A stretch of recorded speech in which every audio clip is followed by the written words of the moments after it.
예, 반갑습니다. 행정사업동사무소 정평의 대표, 감정평가사 겸 행정사 박상현입니다. 도시공원 일몰제 적용을 받아서 금년도 공원 부지 내 토지가 수용되시는 분들을 위한 안내 동영상을 시리즈로 업로드하고 있는데요.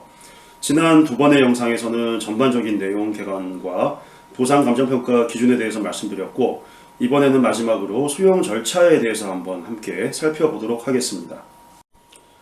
도시공원 일몰제 적용 대상 사유지 중에서 우선 관리지역으로 지정된 토지의 수용 예산이 확보가 된 곳은 보상계획 공고를 하게 됩니다.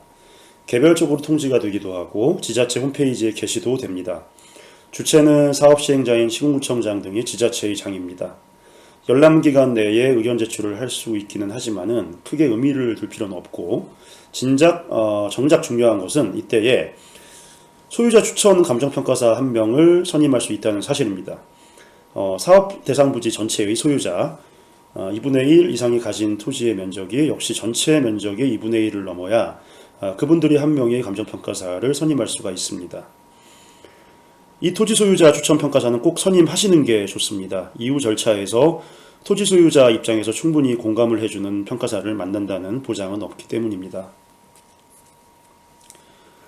토지 소유자가 선임한 감정평가사와 사업시행자, 즉 시군구의 장이 선임한 감정평가사 1명, 그리고 광역자치단체에서 추천한 감정평가사 1명, 총 3인이 감정평가를 수행하고 산술평균한 금액으로 보상금이 통지가 되고, 그 금액으로 협의를 할지 여부 요청이 들어옵니다. 이때 평가된 보상금에 만족하시면 그대로 협의하시고 보상금을 수령하시면 되고, 협의를 할 수 없다고 판단되시면 그 다음 절차, 즉 행정심판 단계로 돌입하게 됩니다.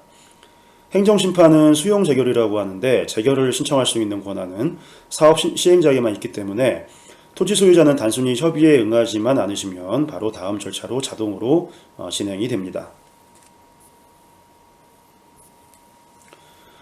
협의가 성립되지 않은 필지에 대해서는 강제 수용 절차에 돌입하는데, 사업 시행자의 바로 위 상급 기관이 담당을 합니다. 사업 시행자가 기초단체면은 즉 시군구면은 광역자치단체의 재결위원회에서, 광역자치단체가 사업 시행자면은 중앙정부의 재결위원회에서 담당하게 됩니다. 수용 재결에 앞서서 14일 동안 수용 재결에 대한 서류 열람 공고 기간을 주는데, 이때 토지 소유자에게 의견 제출 기회를 주고, 이 의견 제출은 매우 중요합니다. 수용 재결 담당 평가사가 해당 의견을 읽어보고 반영 여부에 대한 의견을 재결 감정서에 기술해야 하기 때문입니다. 법령에 의거해서 감정 업무를 수행하는 감정평가사를 상대로 의견을 피력해야 하기 때문에 이 의견서는 가능하면 전문가에게 의뢰하시는 것이 훨씬 효과적입니다. 이 단계에서 감정평가사는 토지 소유자가 선임하는 것이 아니라 2명의 평가사가 임의로 선정이 됩니다.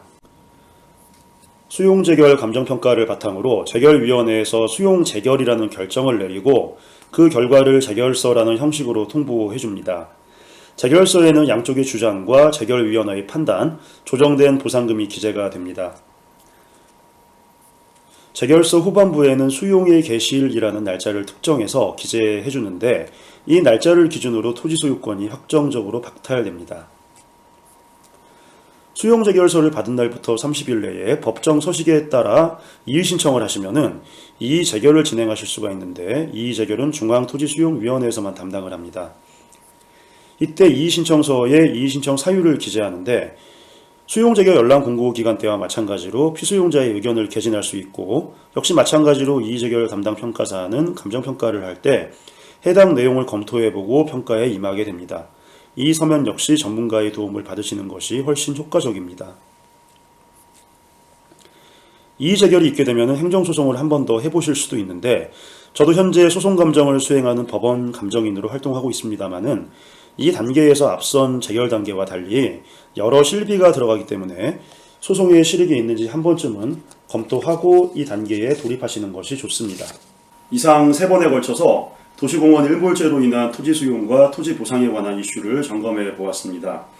도시공원 외에도 일몰제 대상이 되는 도시계획시설은 매우 많습니다.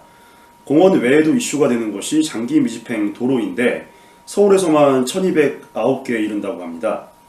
일몰제 대상 중에서 도시공원의 규모가 워낙 크고 다른 시설과 달리 민간 특례 사업의 대상이 되는 경우도 있어서 유난히 이슈가 되는 것 같습니다.